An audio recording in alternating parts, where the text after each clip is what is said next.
2013 Toyota Sienna 3.5 liter V6 engine. That is the Toyota 2GR-FE engine. I'm going to replace the starter. The starter's underneath a few things. It's an easy repair once we get to it. We just have to remove a few components, and we'll start first with the battery. Starting first with the battery, we're going to remove this strap first. There's a 10mm here and a 10mm here. You're going to need a deep socket for that. When you're doing this, just make sure that you don't do anything that's going to bridge those terminals with your tool, because you could get burned. Those two fasteners remove the nut and a bolt. We can take this up, pull this out, and now we'll go ahead and disconnect the battery. We'll start first with the negative, which is this one over here. It might have a black cap on it, and that's also going to be a 10mm. So just loosen that, just loosen that, and I'll come right up, and then we can take that, put it back down here, and then we'll move over to the positive. That's also a 10mm.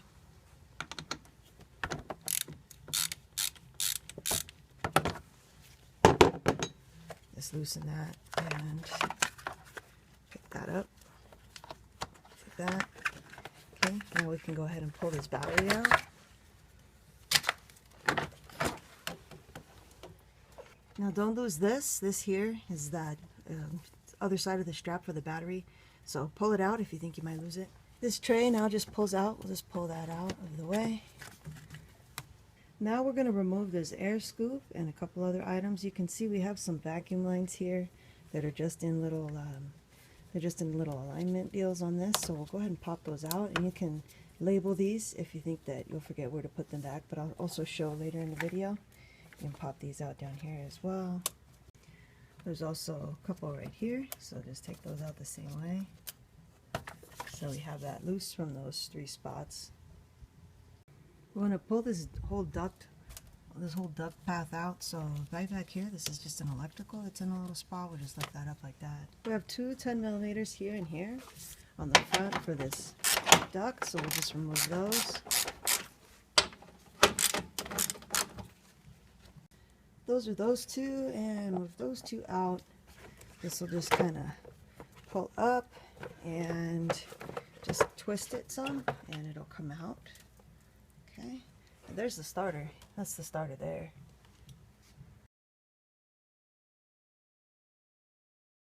It can just squeeze on the bottom, and you'll be able to push it up just like that. See, just squeeze that part and push it up. So we can see the starter now. There's a mounting bolt there and then one on the other side. Okay, so just looking around in here, it looks like this bracket is the main thing that's in the way. So I'm going to try to just leave the airbox in place and just remove this bracket and see if that's got me enough room to get in there with a tool. So with this bracket, there are 3 10mm.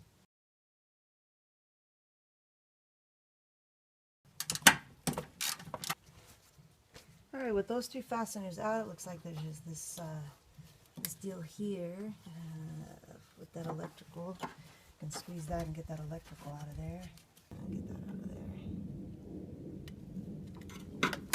Okay, so there's that bracket.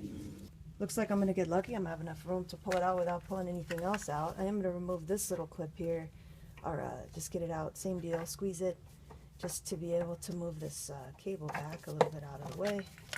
A little bit more room.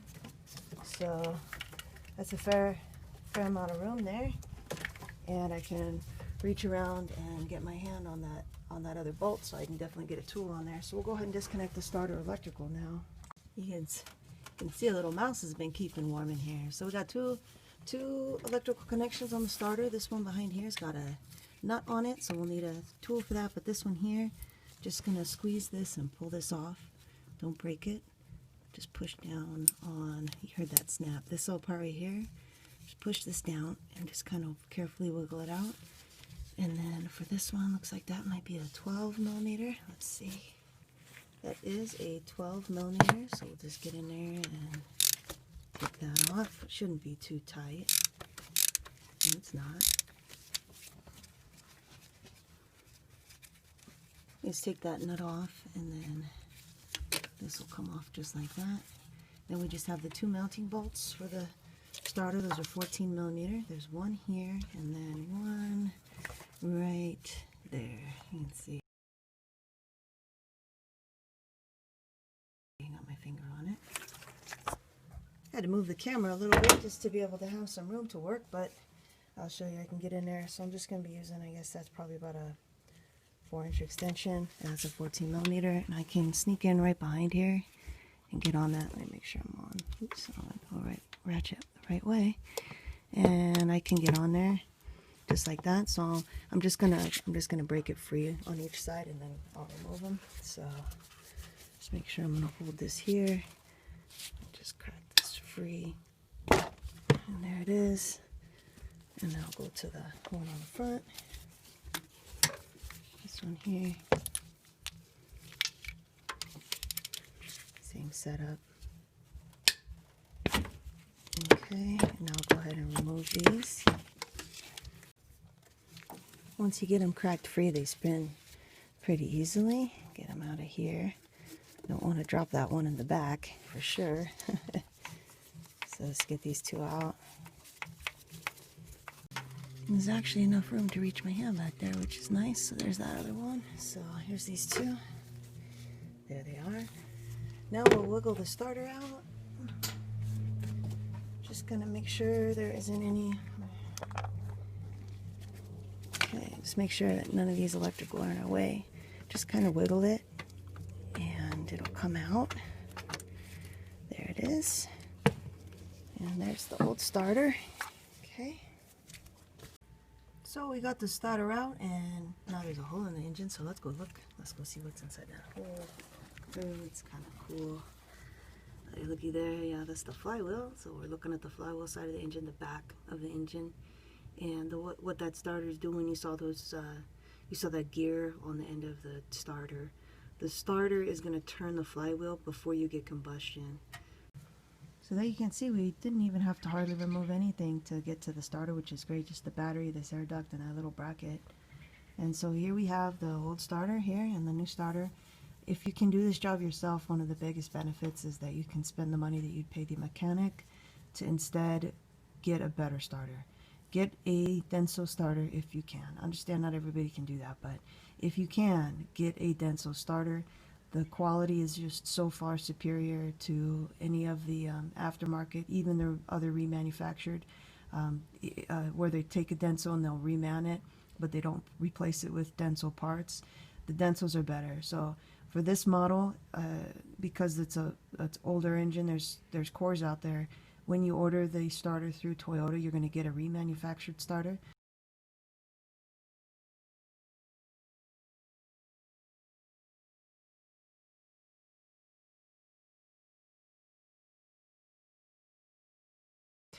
These aren't cheap, but their quality is exceptional.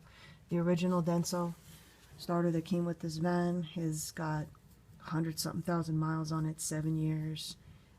It only just recently started acting up, and it was intermittent, so it even gives a warning as it starts to fail, which is pretty nice as opposed to just going out kaput.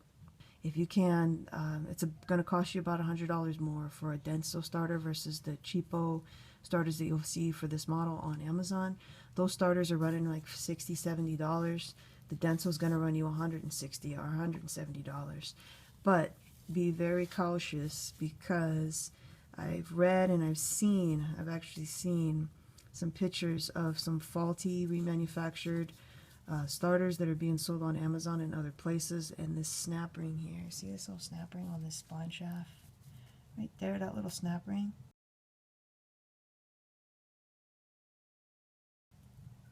That snap ring is what holds this gear in place, and that snap ring apparently is either a faulty snap ring, or it's not installed correctly, or the groove in the spline shaft is not deep enough to hold it in place, and it's actually disconnecting, falling off, and this gear is falling into the engine through the, you saw the flywheel there where it connects, it's falling off, and it's going in there on some of these some of the cheapo remanufactured starters for this engine. There's a lot of stories of this online. It's very, very unfortunate, because retrieving that gear is an extraordinarily enormous job. You have to disconnect the engine from the transmission to get in there to get this gear out. So that's saving $100 to cost a couple grand. So avoid all of those. I'll put up some numbers of the ones in particular that I saw online that people had complained about that.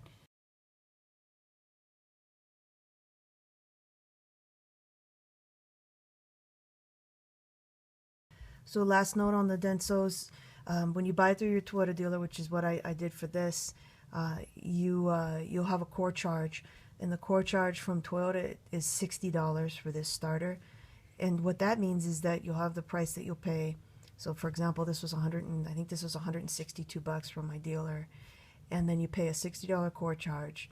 Then you bring them back your old starter in the box. You have to save the box. And then they refund you that $60 core charge. So the final on this is going to be like $162 plus tax. The dealer I got this from is a local dealer for me, Stevenson Toyota West in the Denver Metro, Colorado.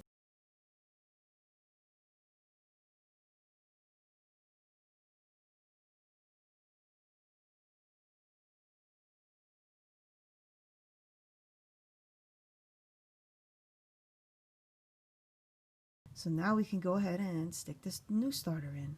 So we can't put this new starter in. We're just gonna put it in the same way we took it out. Okay, only fits one way. Get these electrical out of here. Just get it in here and slide it in. Okay, and then we have those two mounting bolts, which were these big ones, they're only 14 millimeters. So I'll just get those started and then we'll torque them down. The torque spec is 27 foot-pounds, and we'll just get those in there first. Just reach around the back. Okay. So just make sure you're not smushing these electrical connections when you get it in there. I'm just going to get these hand tight and then come back with the torque wrench. Alright, so I got my torque wrench in there at 27 foot-pounds. I'm just going back and forth to get them about evenly tightened before I torque them down for the final goes. It's getting pretty close.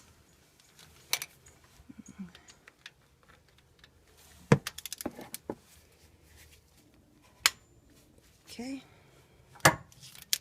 Now we can get those electrical connections back in. This first one that has the nut on it for the post. You can take that nut off, and that was a 12 millimeter. Get that on there. Come on now. There we go. Let's get that on there. Okay. And the torque on this is going to be very low, 87 inch-pounds. So if you don't have a 1/4 inch drive torque wrench, just don't get crazy. That's all that means. It's not super tight. I should mention too on this here, see how it fits around the corner? There's this kind of like a corner right here, and those fit like that. It's kind of faced that way when you put it on. That's how it fits. Okay, so I got my torque wrench at 87 inch-pounds, which is not very tight at all. There it is right there. And then we can put this little rubber cap back on there. Then this electrical here just plugs in until it snaps. Snap, make sure it snaps. Alright. Now we'll get this bracket in. Now for this bracket, make sure you have your vacuum hoses pulled back. Don't put it like that because you'll have to go back.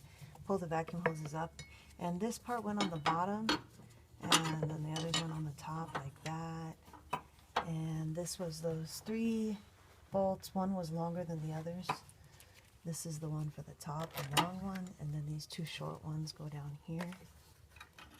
So let's get those started.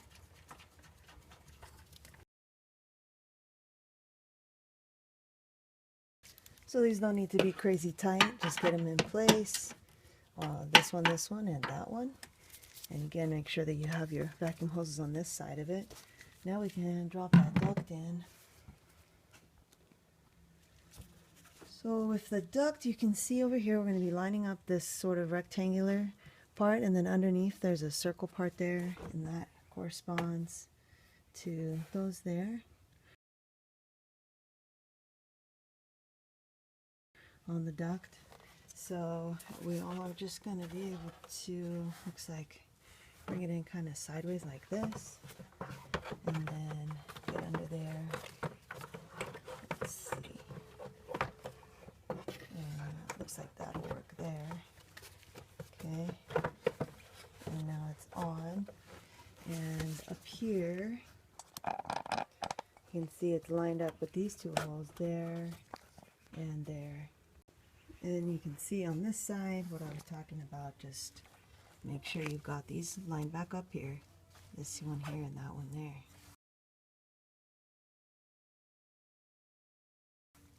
So I'm going to go ahead now and put these two fasteners in. Those will probably be painted. Those are those short ones. Where did I put those? Are they in my pocket? Yes, they are. These here. These also don't have to be crazy tight. Just get them in there. They're just holding that duct in place. Just have to put these vacuum hoses back into the little grooves. And it looks like Toyota used some kind of tape or something that just kind of melted. So that's kind of neat though. It gives us an idea of where these went. This goes right back in here. And then here you have the other ones. Go here. And then down on the bottom. These just tuck in right here. Oops, I might need two hands for that. Oh, there we go. Get those in there. Okay. So now we'll pop that tray back in there and the battery, and we'll be done with this. Alright, down here we'll put these back in, and the bigger one was on the inside. So this was just turned like this, and let's see, in through there. And then this one next to it, the smaller one, was just right next to it like that. So you just want to have those in there just like that. Now we'll put the tray in. The tray has these two bosses on the back here, and those go in these holes here. So this notched part goes back. That's how it'll fit, if it'll fit in. And then this stick, this part here goes through a little, there's a little loop on the back. I'll get it on the camera. Back here, you're just gonna go in and stick this through that little hole right there, and a little hole right there. You might want to do that after you put the battery in though. And now we'll put the battery back in, and you're gonna be, when you pick it up and put it back in, you want your positive, your red side to be this way, this side here. Well, remember it was like this. I'm just gonna tuck this up there. Just gonna get out of the way. Boy, heavy battery. Okay, get it in there like that. All right. So make sure that you have your positive, or the red on this side, negative, black on that side. I think I'll just put the brace on first before I connect the battery, and that went like this.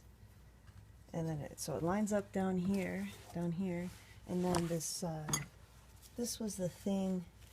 You gotta kind of reach in and loop it through that hole, and then up. Just be careful working around the battery with this in your hand, that you don't accidentally bridge those terminals, because you can get a burn.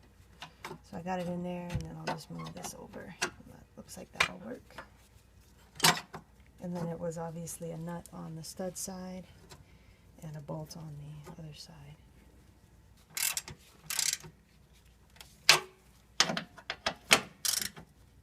Now we'll hook up the battery. So we'll start with the positive side, the red side. We'll get that on there first, and this is again just a 10 millimeter. Wiggle it around.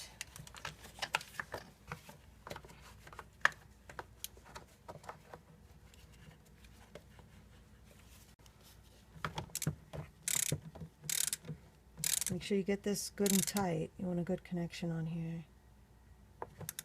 And then we'll do the negative side. That's this side here, negative or black. Where did I put that? I put this up here. This is also a 10 millimeter.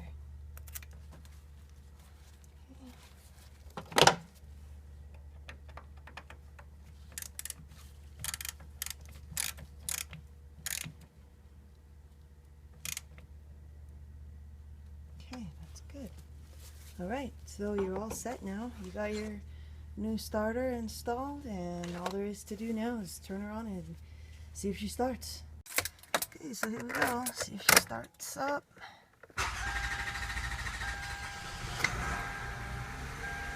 There we go.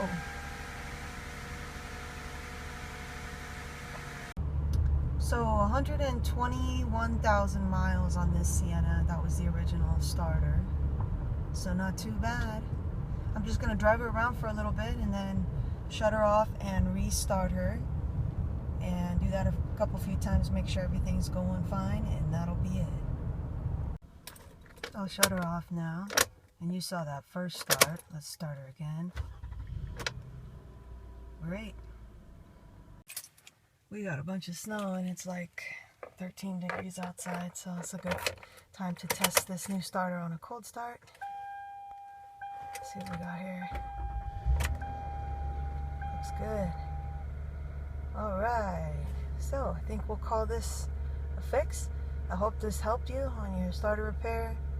I'm going to do a separate video for testing, bench testing the starter. If you're interested in that, I'll put up a card. Good luck with your repair, and thanks for watching.